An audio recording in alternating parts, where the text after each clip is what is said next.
اعوذ باللہ من الشیطان الرجیم بسم اللہ الرحمن الرحیم۔ اور سمود کی طرف ہم نے ان کے بھائی صالحہ کو بھیجا۔ اس نے کہا اے میرے قوم کے لوگو، اللہ کی بندگی کرو، اس کے سوا تمہارا کوئی معبود نہیں ہے۔ اس نے تم کو زمین سے پیدا کیا ہے اور اس میں تم کو بسایا ہے۔ تم اس سے مغفرت چاہو، پھر اس کی طرف پلٹ آؤ۔ میرا رب قریب ہے اور دعا کو قبول کرتا ہے۔ انہوں نے کہا اے صالحہ، اس سے پہلے تو ہمارے درمیان ایسا شخص تھا جس سے بڑی امید وابستہ تھی۔ کیا تو ہمیں اس معبود کی پرستش سے روکتا ہے جن کی پرستش ہمارے باپ دادا کرتے آئے؟ تو ہمیں جس چیز کی دعوت دے رہا ہے اس کی طرف سے ہم کو بڑا شک ہے، جس نے ہمیں الجھن میں ڈال رکھا ہے۔ اس نے کہا اے برادران قوم، ذرا سوچو، اگر میں اپنے رب کی طرف سے ایک روشن دلیل پر ہوں اور اس نے مجھے اپنی خاص رحمت سے بھی نواز رکھا ہے، تو اگر میں اس کی نافرمانی کروں تو کون مجھے اللہ کی پکڑ سے بچائے گا؟ اس طرح تو تم مجھے مزید خسارے ہی میں ڈال دو گے۔ اور اے میرے قوم کے لوگوں، یہ اللہ کی اونٹنی ہے تمہارے لیے بطور ایک نشانی۔ تم اسے چھوڑ دو کہ اللہ کی زمین میں چرے اور تم اسے کوئی نقصان نہ پہنچانا، ورنہ تمہیں ایک قریب ہی عذاب آ پکڑے گا۔ پھر انہوں نے اس کی کونچ کاٹ ڈالی، یعنی مار ڈالا۔ تب صالحہ نے کہا تم اپنے گھروں میں 3 دن فائدہ اٹھا لو، یہ وعدہ جھوٹا ثابت نہ ہوگا۔ پھر جب ہمارا فیصلہ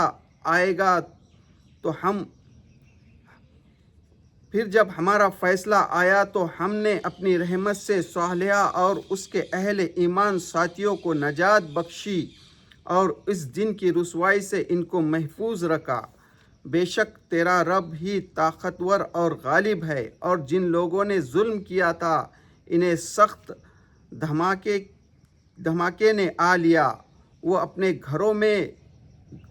گھروں ہی میں زمین سے چپکے رہ گئے، گویا وہ کبھی ان میں بس ہی نہ تھے۔ سن لو، سمود نے اپنے رب کے ساتھ کفر کیا، سن لو، ہلاک ہوئے سمود، سچ کہا اللہ نے۔ عزیز ساتھیوں، میں نے ابھی آپ کے سامنے سورہ ہود کی 61 سے 68 نمبر آیتوں کا ترجمہ پڑھا۔ یہ سورہ ہود کا 6واں رکوع ہے۔ انشاءاللہ آج ہم اس کے 6 رکوع کا حاصل مطالعہ آپ کے سامنے رکھنے کی کوشش کریں گے۔ اس سورت کو سمجھنے کے لیے جب یہ سورت نازل ہوئی اس وقت کے حالات کو سمجھنا ضروری ہے۔ یہ سورت مکی ہے، مکے کے آخری دور کی سورتوں میں سے ہے۔ یعنی اللہ کے رسول صلی اللہ علیہ وسلم کو دعوت دیتے ہوئے پورے 9 سے 10 سال گزر چکے تھے۔ ایسے حالات میں یہ سورت نازل ہوتی ہے۔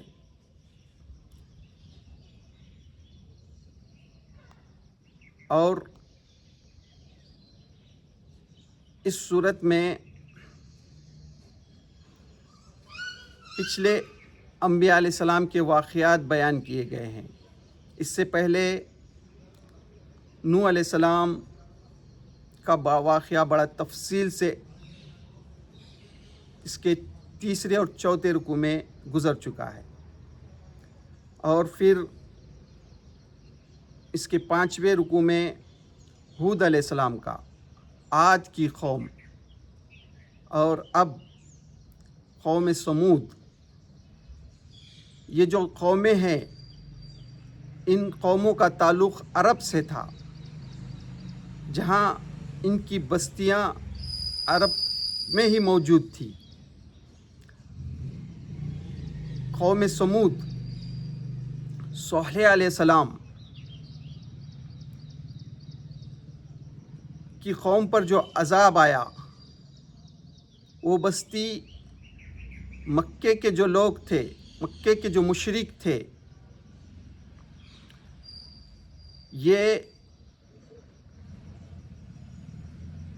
خود تجارتی جو قافلے ان کے جاتے تھے شام کے لیے، سیریا کے لیے، تو ان کے راستے میں یہ بستی موجود تھی۔ یہ آنکھوں سے اس کے کھنڈر دیکھتے تھے۔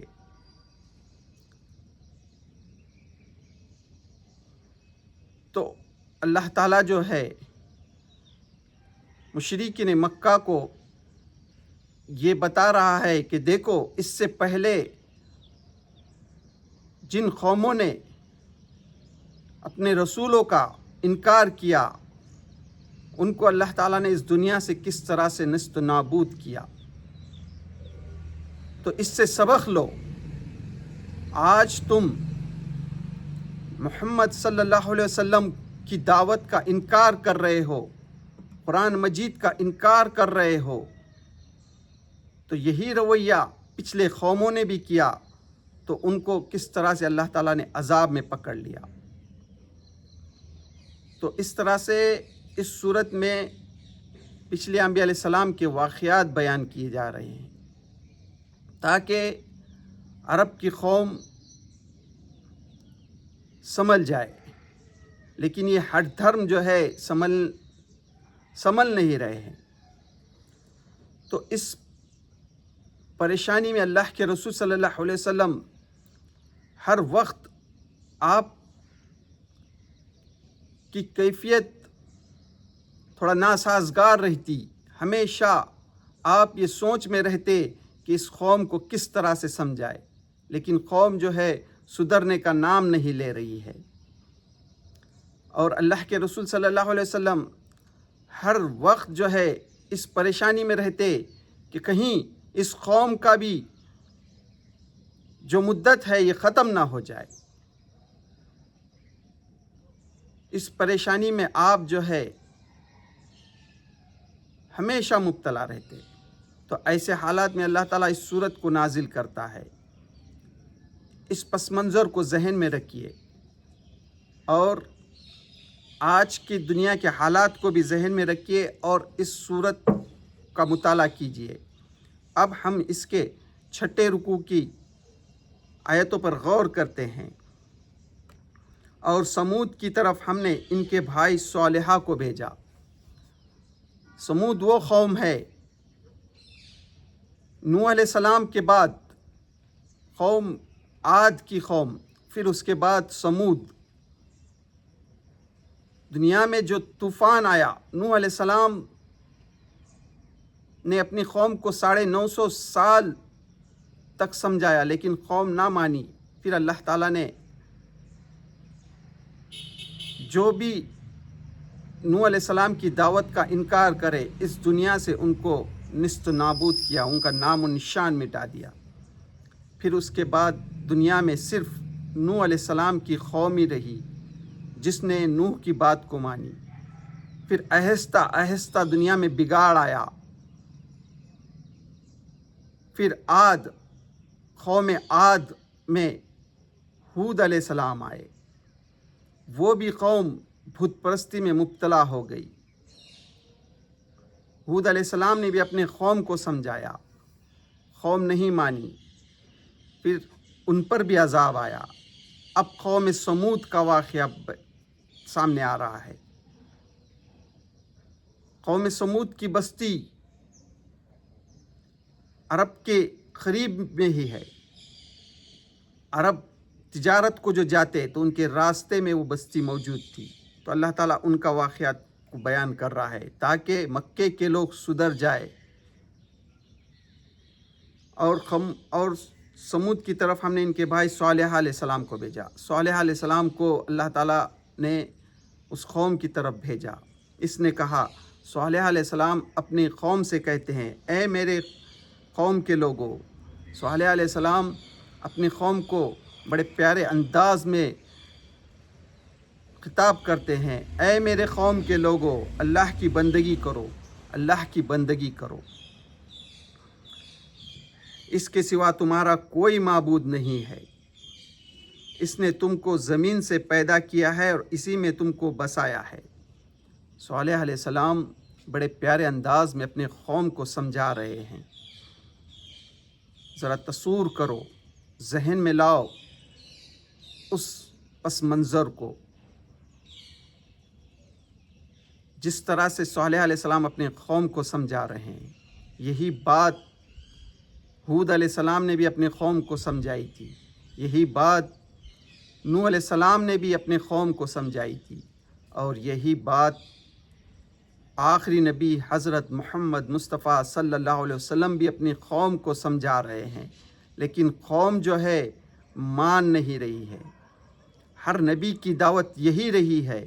دنیا میں جب بھی رسول آئے، نبی آئے اللہ کے، انہوں نے اسی انداز میں اپنے قوم کو سمجھایا، اور قوم جو ہے ہٹ دھرمی پر قائم رہی۔ تو اسی انداز میں صالح علیہ السلام بھی اپنے قوم کو سمجھا رہے ہیں، اے میرے قوم کے لوگوں، اللہ کی بندگی کرو، اللہ کی بندگی کرو، جو تمہارا معبود ہے، جس کے سوا کوئی معبود نہیں، اس کے سوا تمہارا کوئی معبود نہیں، اس کے سوا کوئی معبود نہیں ہے۔ اس نے تم کو زمین سے پیدا کیا ہے، اللہ نے تم کو اس زمین سے پیدا کیا ہے، اس مٹی سے پیدا کیا ہے، زمین سے پیدا کیا ہے، اور اس میں تم کو بسایا، اور اسی میں تم کو بسایا ہے۔ اس مٹی سے پیدا کیا اور اسی میں تم کو بسایا ہے۔ تم اس سے مغفرت چاہو پھر اس کی طرف پلٹ آؤ۔ تم جو ہے اس سے مغفرت چاہو اور تم اس کی طرف پلٹ آؤ۔ یعنی اللہ تعالیٰ نے جو ہے انسان کو مٹی سے پیدا کیا، زمین سے پیدا کیا اور اسی میں بسایا۔ جب یہ قرآن مجید نازل ہو رہا تھا، اس وقت کے لوگوں کو یہ سمجھنا مشکل تھا کہ مٹی سے کس طرح سے پیدا کیا گیا، لیکن آج اس آیت کو سمجھنا بہت آسان ہو گیا ہے۔ انسان کے جسم کو ریسرچ کر کر یہ تحقیق ہو چکی ہے کہ انسان کا جسم جو ہے مٹی سے بنا ہے۔ جو چیزیں مٹی میں ہے وہ سب جسم میں موجود ہے۔ نمک، شوگر، ہر چیز جو مٹی میں ہے وہ سب انسان کے جسم میں موجود ہے۔ تو اللہ تعالیٰ کہہ رہا ہے کہ اس مٹی سے ہم نے تم کو پیدا کیا اور اسی میں تم کو بسایا ہے۔ اس نے تم کو زمین سے پیدا کیا اور اسی میں تم کو بسایا ہے، سو تم اس سے مغفرت چاہو پھر اس کی طرف پلٹ آؤ۔ تو تم اس سے مغفرت چاہو اور اس کی طرف پلٹ آؤ۔ میرا رب قریب ہی ہے، دعاؤں کو قبول کرنے والا بھی۔ سمود کی قوم، صالح علیہ السلام جس دعوت کو دے رہے تھے، تو اس وقت جو ہے وہ قوم بت پرستی میں مبتلا ہو گئی تھی، اور ایک اللہ کو چھوڑ کر سینکڑوں بتوں کی پوجا میں مبتلا ہو گئی تھی، اور اپنی ان کی جو مرادیں تھیں وہ مختلف دیوی دیوتاؤں سے مانگتے تھے۔ تو صالح علیہ السلام کہہ رہے ہیں کہ میرا رب قریب ہے، اے قوم تم کو کسی دوسرے سے، کسی سے آس لگانے کی ضرورت نہیں ہے۔ اللہ تعالیٰ قریب ہے، ہر انسان کے قریب ہے، ہر انسان کے رگ سے قریب ہے۔ وہ دلوں کے راز کو جانتا ہے، وہ تمہارے اندر جو چھپے ہوئے بھید کو بھی جانتا ہے، وہ نگاہوں کے چوری کو بھی جانتا ہے۔ تم اس سے مانگو، اور ہر ایک کے قریب ہے، وہ دعاؤں کو سنتا ہے، وہ دعاؤں کو قبول کرتا ہے۔ تم کو دوسرے کو مانگنے کی ضرورت نہیں ہے، تم جو ہے اللہ سے مانگو۔ یہی دعوت نوح نے بھی دی، یہی دعوت ہود علیہ السلام نے بھی دی، یہی دعوت جو ہے اب صالح علیہ السلام دے رہے ہیں، اور یہی دعوت ہر رسول نے دیے، اور یہی دعوت کو لے کر آخری نبی حضرت محمد مصطفیٰ صلی اللہ علیہ وسلم اس دنیا میں تشریف لائے اور یہ قرآن مجید کو پیش کرے، اور یہی دعوت یہ قرآن مجید کی بھی ہے، اور قیامت تک یہی دعوت رہے گی کہ اللہ قریب ہے، ہر انسان کے قریب ہے۔ تم کو جو بھی تکلیف ہوتی ہے تم اللہ سے مانگو، رات کے اندھیرے میں آدھی رات کو اٹھو، اس کو مانگو، اپنی تکلیف اس کے سامنے پیش کرو، وہ دور کرے گا۔ یہ تم دوسرے مختلف خداؤں کو جو مانگتے ہو یہ کیا دیں گے؟ قرآن مجید میں اللہ تعالیٰ خود فرماتا ہے کہ تم جو خداؤں کو مانگتے ہو تو یہ ایک مکی بھی پیدا نہیں کرتے، مکی کی پیدا نہیں کر سکتے، بلکہ مکی اگر ان سے کچھ چھین لے جائے تو اس کو وہ بھی واپس نہیں لے سکتے۔ ان کی کیا حیثیت کیا ہے؟ یہ خود مجبور ہیں، آپ خود ان کو ہاتھ سے بناتے اور ان کے سامنے اپنی مرادیں رکھتے ہو۔ تو اللہ تعالیٰ کہہ رہا ہے کہ تم جو ہے صرف اللہ سے مانگو۔ صالح علیہ السلام کہہ رہے ہیں کہ تم جو ہے تو اللہ سے مانگو، وہ تمہاری دعا کو قبول کرتا ہے۔ انہوں نے کہا، اب صالح علیہ السلام کو وہ قوم جواب دیتی ہے، انہوں نے کہا اے صالحہ، انہوں کہتے ہیں کہ اے صالحہ، اس سے پہلے تو ہمارے درمیان ایسا شخص تھا جس سے بڑی امید وابستہ تھی۔ اس سے پہلے تو جو ہے ہمارے درمیان میں ایسا شخص تھا جس سے بڑی امید لگائی گئی تھی۔ یہی بات جو ہے مکے میں اللہ کے رسول صلی اللہ علیہ وسلم سے بھی کہی گئی کہ اے محمد، تم سے تو بڑی امید وابستہ تھی اور تم یہ کیا دعوت پیش کر رہے ہو؟ تم جو ہے ان معبودوں کو، یعنی انہوں نے جو خانہ کعبہ میں 360 بت رکھ دیے تھے اور اپنی اپنی مرادیں ان کے سامنے رکھتے تھے، تو ان سے مانگتے تھے، تو کہتے تھے کہ تجھ سے تو بڑی امید تھی، تجھ سے بڑی امید لگائی گئی تھی، تو اچھا بزنس مین بنے گا، بڑی ترقی کرے گا، لیکن تو یہ کیا باتیں کر رہا ہے؟ اس طرح سے قوم سمود بھی اپنے نبی سے کہتے ہیں، اپنے رسول سے کہتے ہیں تجھ سے تو بڑی امید لگائی گئی تھی۔ اور یہی بات آج آپ بھی دیکھیے، آج بھی یہی بات دہرائی جاتی ہے۔ جب بھی کوئی اچھا شخص، چاہے وہ اچھی شخصیت رکھتا ہو دنیا میں، جس نے اپنا کھیل میں نام کمایا ہو، بڑی شہرت کمائی ہو دنیا میں، اگر وہ اسلام کو قبول کرتا ہے اور یہ بات پیش کرتا ہے تو لوگ جو ہے اس کو یہی بات کہتے ہیں کہ تجھ سے تو بڑی امید تھی، اس سے پہلے تو ہمارے درمیان ایسا شخص تھا جس سے بڑی امید وابستہ تھی، اس سے تو بڑی امید تھی۔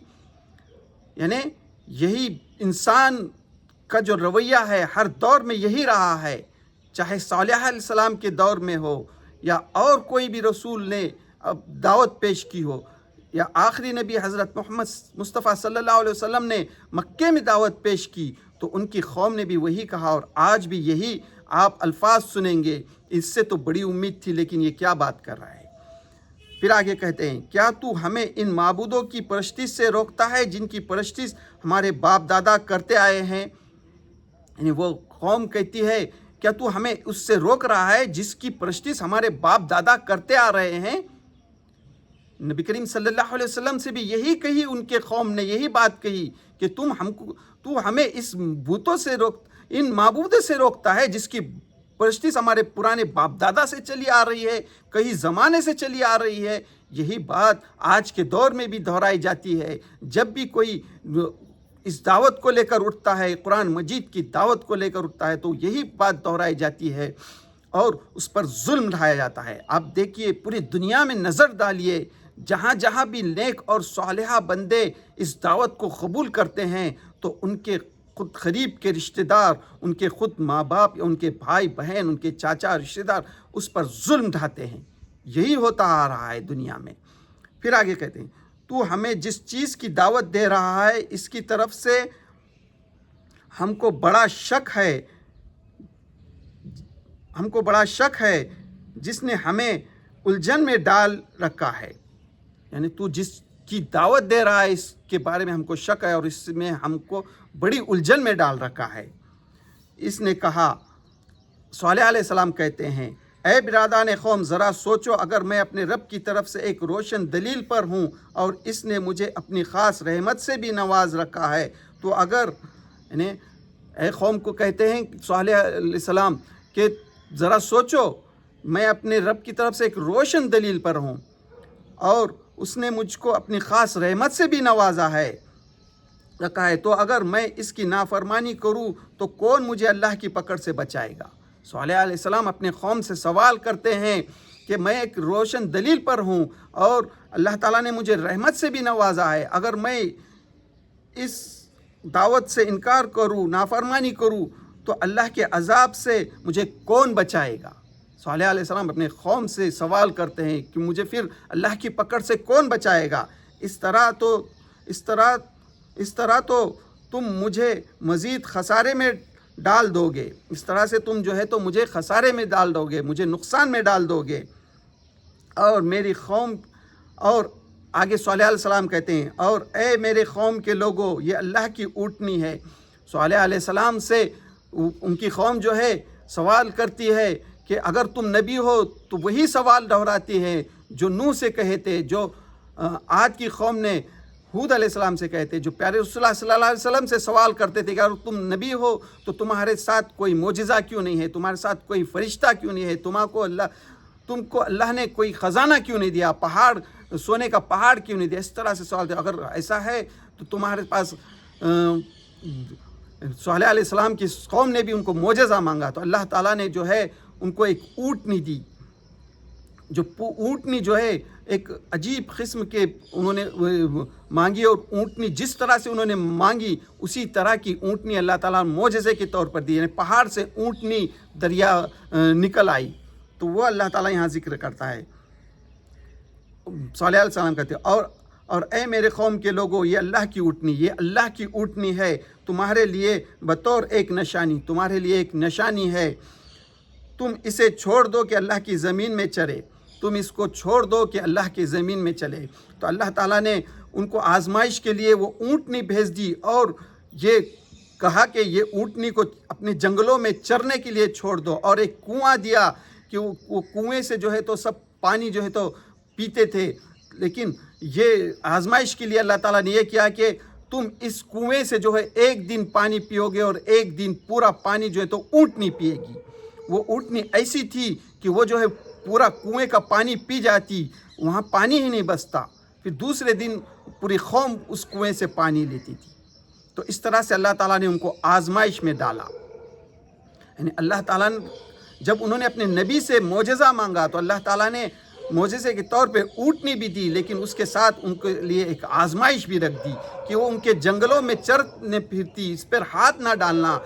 وہ خود جانتے تھے، وہ اونٹنی سے ڈرتے تھے، وہ خود محسوس کرتے تھے کہ اگر ہم اس اونٹنی پہ ہاتھ ڈالیں گے تو ہمارا ضرور جو ہے تو عذاب آئے گا، لیکن جو ہے وہ جو ہے اس طرح سے وہ اونٹنی برابر جو ہے پورے جنگلوں میں چرتی اور وہ جو کنویں کا پانی جو ہے پورا پیتی۔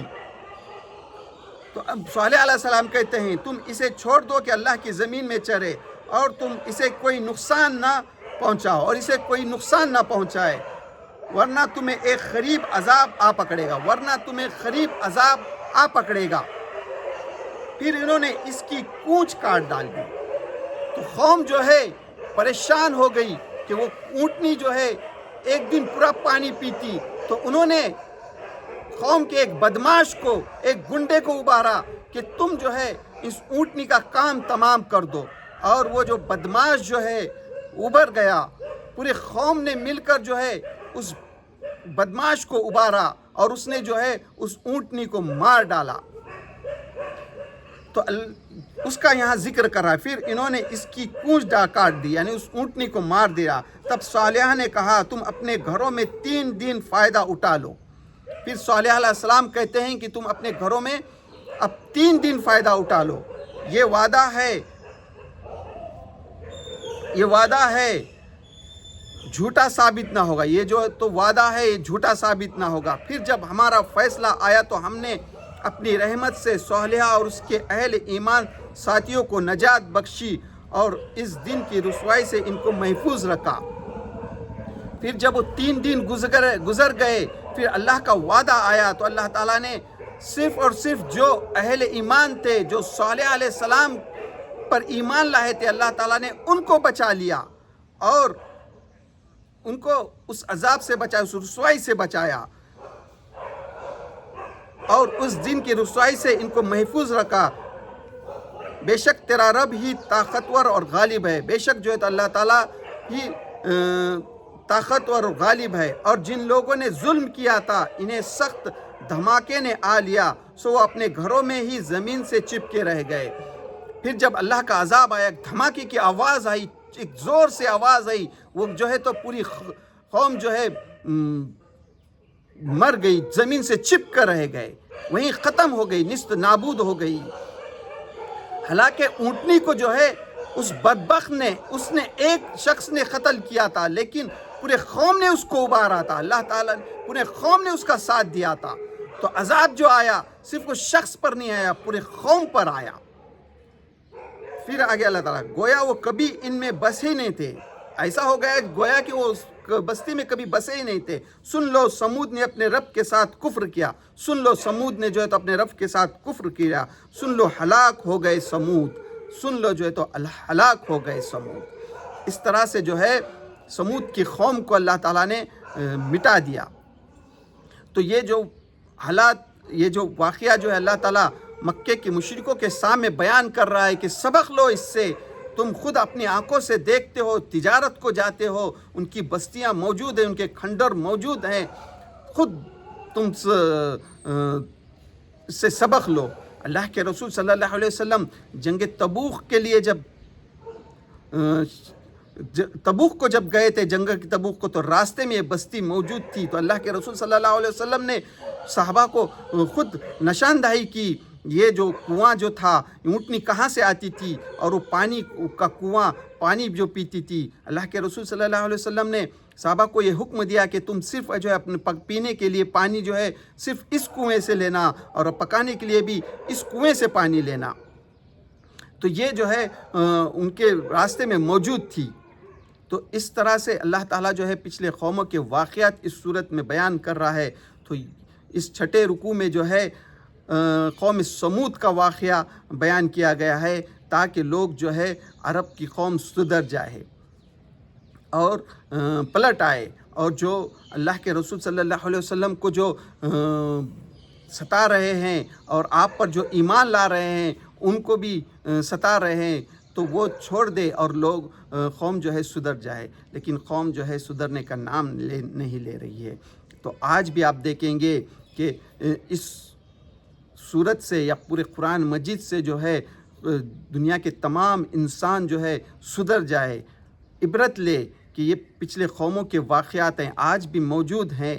وہ کھنڈر، وہ جو پچھلے رسول آئے، پچھلی جو قومیں تھیں، ان میں جو رسول آئے تو انہوں نے ان کا انکار کر دیا، تو اللہ تعالیٰ نے ان کو اس دنیا سے کس طرح سے نیست و نابود کر دیا۔